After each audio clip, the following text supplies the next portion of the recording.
Um, hey everyone, it's me, Sal. Well, you don't know me by that. You know me by my channel name. I don't even know what it is right now. I change it so much. And for the longest time, I wasn't really sure what to do with it, with the channel. I just know that I want to do something with YouTube. Because I keep changing it. I keep doing memes or I keep doing like gaming content. But I think what I want to do with it going forward is I want to do like a daily, like a video journal, I guess. I think I'm gonna rename it to like Sal's Memoirs or something like that. And I think I'm gonna keep the old videos on, just like as an interesting time capsule for the channel. But I think going forward, I think I'm gonna turn it into like maybe like a vlog kind of channel. But it's just gonna be a place where I could just sit here and talk to you guys and just rant and talk about life and where it's going. So what I want to talk about today, nothing too negative. I'm trying not to be a negative person, I used to be a pretty negative person for most of my life, and the way that you think, it does like affect your mood. So if I'm always just like thinking about negative thoughts, it's gonna make me very depressed. So in my early 20s and stuff, in teenage years, I've already had enough of that. I'm kind of one. It's like I've watched this depressing movie my whole life, but I want to keep watching it now that I'm like 32. Well, I'm 32 now. I'm turning 33 in 2 weeks, a little under 2 weeks. Right now, once you hit a certain age, you just kind of stop caring. No, I'm turning 33 and it's like in 12 days. My birthday's on the 15th. It's kind of weird seeing the date on my computer say 2026 on it. Something, you always kind of think that you're going to be kind of frozen in time forever or be young forever. And then when time actually passes by, it kind of gets a little, I guess, at least for me, surreal. I think other people are terrified of it, but what I try to keep in mind is, getting older is a privilege not everybody gets. Plenty of people in my life growing up that I've seen just pass away from just random things. A lot of car accidents, or even friends of friends that I've talked to in the past. Like I remember, it's like a friend of mine back then. He would tell me how his friend was shot down, by the cops in LA, in Los Angeles. So yeah, just take every day you got with with, how do you say it? I guess the saying is, count your blessings. I don't know if that's how you want to say it.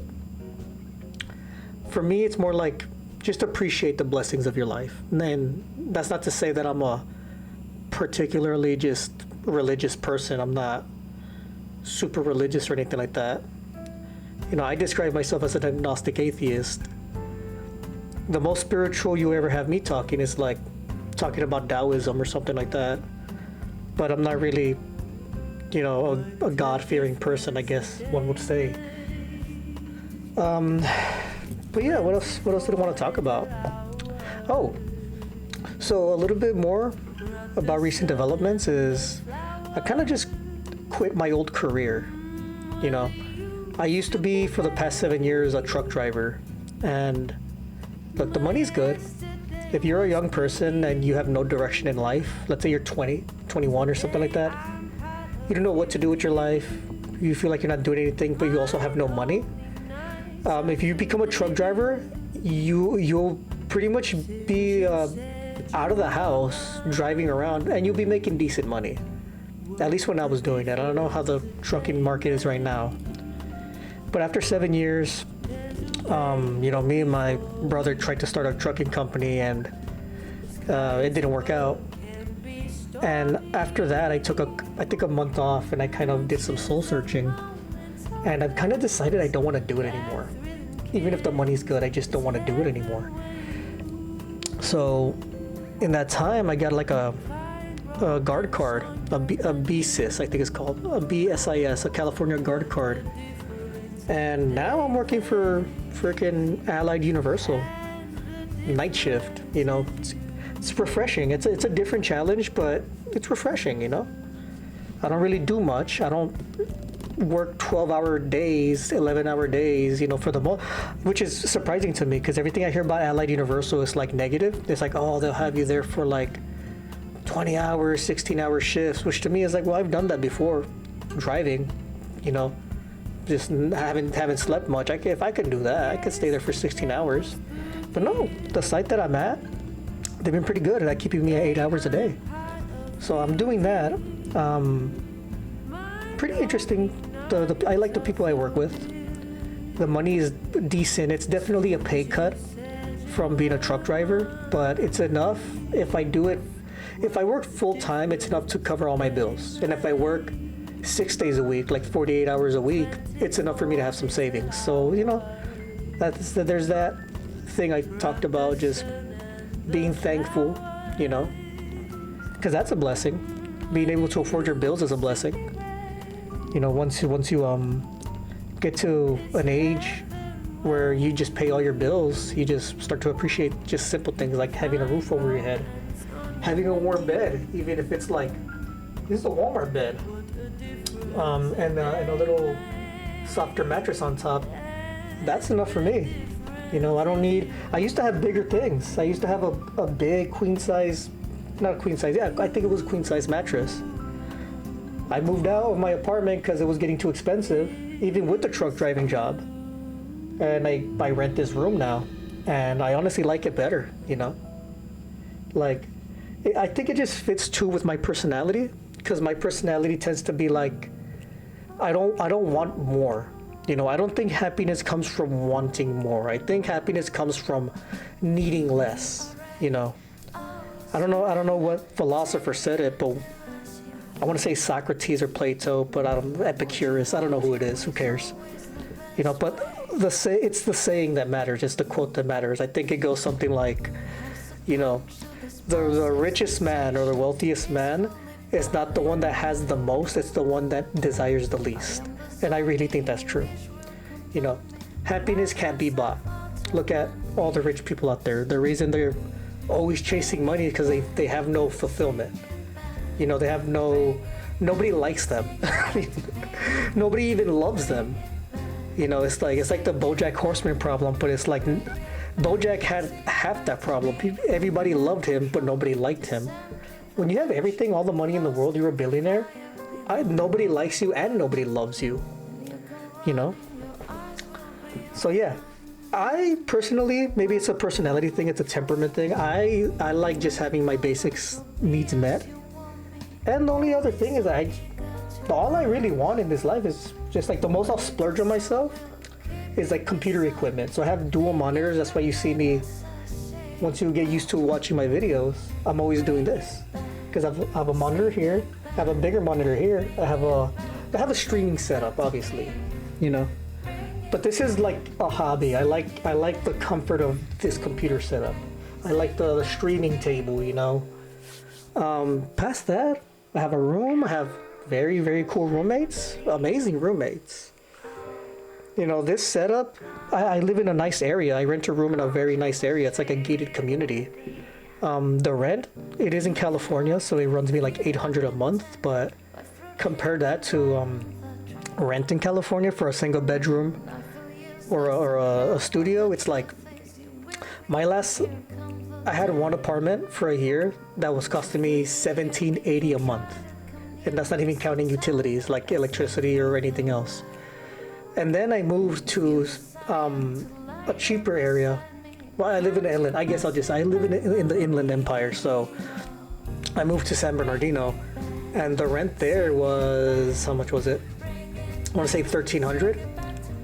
And even that went up to $1,500, which is why I moved.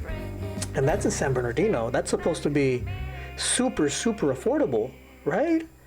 So it's a bad situation when the ghetto, right? I don't know if you can even call it that.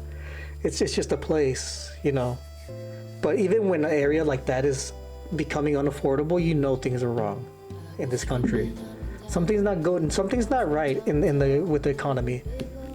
You know, when affordable places aren't affordable anymore.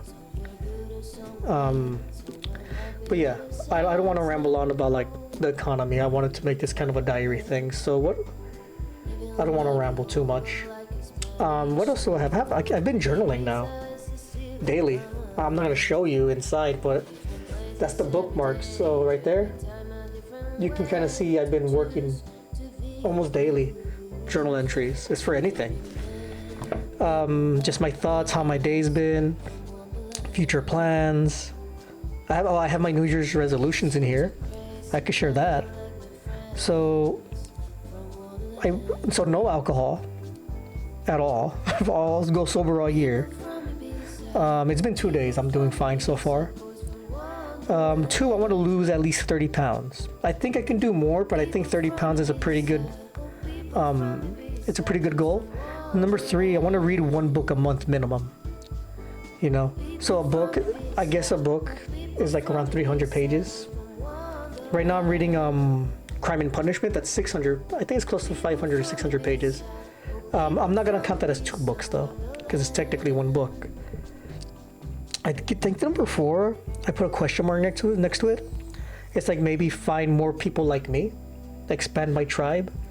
And I say expand because I already have a tribe with my family. Like I'm estranged from a lot of my family, but the family that I do hold close, near and dear to me, they're very important to me. We're very close, and I consider and we're basically best friends. You know, those parts of my family. Yeah, so I want to do that. And I'm kind of learning more about myself as time goes on. You know, I've matured a lot. I've developed a lot. And I have some books here. I have a book bag that I take with me everywhere. In case anybody needs some help. Because me, growing up, I have... a little bit about myself too, a little bit more. It's like I suspect that I'm on the spectrum somewhere. But a lot of people say that. But I really do feel I'm somewhere on the spectrum. I've taken, you know, other people tell me, some doctors tell me. So... whether I am or I'm not, you know, it doesn't really matter. I still have to deal with reality.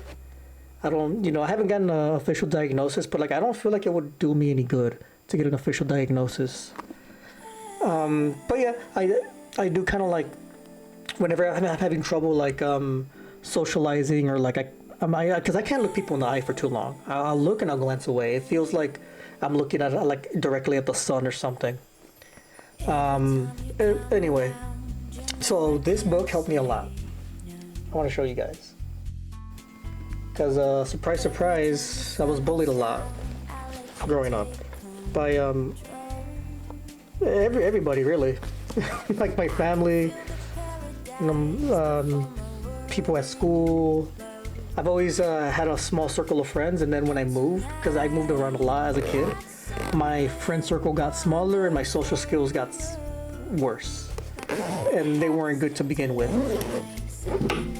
But this book is very good for anybody that, if you can't go to therapy, and I'm not a therapist, I'm not giving you medical advice, but this is a good alternative. Like if you just don't want to you can't afford therapy, you don't have the time, I recommend this book. Complex PTSD from Surviving to Thriving by Pete Walker. Very good book. Very good self-help book. I have another one here if anyone else is like me with my situation. Adult Children of Emotionally Immature Parents. How to Heal from Distant, Rejecting, or Self-Involved Parents. Oh no. Hate it when the camera does that. I'm using my streaming setup to talk to you guys and to record. And for some reason, there it is. I'm gonna have to figure out why he keeps doing that. 3rd book I'm reading, this one's just for fun. Crime and Punishment. See? I'm chipping away at it every day. I'm on page 115. You know, I'm trying to get to the end of it by... I'm doing pretty good. It's January 2nd, and I'm 100 pages in, so... Not that I've done that all in 2 days. I've been reading it before.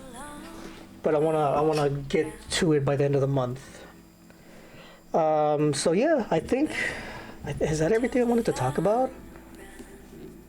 I guess it is.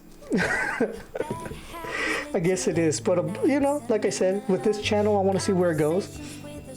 The bread and butter, the main content is gonna be this. It's gonna be just me, video diary, daily, what's on my mind, epiphanies. You know, if you guys, you know, feel free to leave me things in the comments and I'll read them and I'll respond. You know, I kind of want to make this kind of like a little community. I'm not going to really mess around with too much with putting more like memes or weird videos. It's just going to be mostly this. And then occasionally what I want to do is I want to take you guys with me. I want to go vlogging. Maybe we'll travel to the beach. Maybe do some funny skits. I don't know. I'll see where that goes. I want to experiment with this one, but it's going to be more of a life channel going forward and just how my life's moving forward. You know what I mean? And hopefully you guys, you know, I'm hoping to build a community of like, you know, find my tribe. Like I said, like-minded people. We can give each other advice. They say there's a loneliness epidemic.